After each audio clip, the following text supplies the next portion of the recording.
So today we'll be talking about the different types of refractive errors that we deal with in practice. What I mean by refractive errors is at the end of your exam, your eye doctor hands you a piece of paper and says, here you go, fill this. And you see a bunch of numbers on it, and most of us don't even know what those numbers mean. Most people with nearsightedness see blurry in the distance and pretty good close up. What happens in someone that's nearsighted is light rays come into the eye. Instead of hitting right at the retina, they go right in front of the retina, causing this blur to happen in the distance. So what we do is we give them glasses or contact lenses which allow the light rays to come in and hit at the retina so things are clear. So in myopia, you will see a negative power in your prescription. So the first number you see may be a -1, a -2, a -3, or so on. So we also have something called high myopia. High myopia when the prescription is greater than -6. When you see that your prescription is greater than -6, sometimes this can mean that your eye gets longer and stretches, causing a retinal hole or a tear in your eye that may even cause a retinal detachment. So if you are someone that has a prescription that's larger than -6, make sure you're regularly seeing a doctor, and make sure that you're having regular dilations to make sure that you don't have a detachment or anything like that. Signs and symptoms that you may experience in myopia are headaches, strain, difficulty seeing in the distance. A lot of people may complain about not being able to see highway signs clearly. A lot of children don't even know if they have this because, they just assume that what they're seeing is what everybody else is seeing because they don't know the difference between blurry vision and clear vision.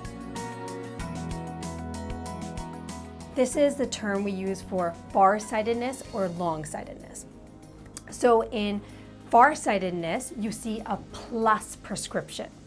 So when you look at your piece of paper, the first number will be a +1 or a +2 or a +3, etc.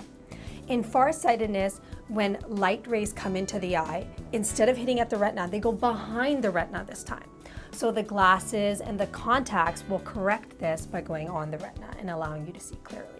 Now, farsightedness is a little bit different than nearsightedness. In farsightedness, usually people have trouble reading and things like that.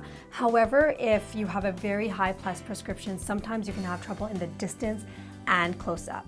This usually affects about 5 to 10% of the American population, and myopia usually affects about 25%. So it's the most common, and this is the second common. So astigmatism basically means that your eye is shaped like a rugby ball rather than completely round. So people with astigmatism don't have that basketball shape, they have that football shape in their eye, okay? And when light rays come into the eye this time, instead of hitting one spot on the retina, they're dispersed all over. So astigmatism is also really easily corrected using contact lenses or glasses. On your prescription now, the astigmatism is the second number. So you'll have the first number, which can be a plus or a minus, and then you're gonna have a second number. And then beside that, you're gonna have another number, which is the axis, telling you where the astigmatism is at. So if the last number is 180, it's right about here. If it's 90, it's right about here. You don't have to worry about all these things, it's just that they'll correct it easily with contacts and glasses. Usually people with astigmatism, they have troubles differentiating O's, C's, Q's, things like V's and U's, T's and P's, and once we correct them, it's very easy to be able to distinguish these sort of letters. And night driving is a big one with astigmatism.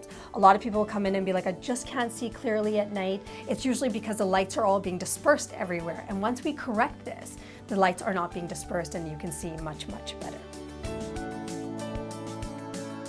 So presbyopia is a little bit different than the other three.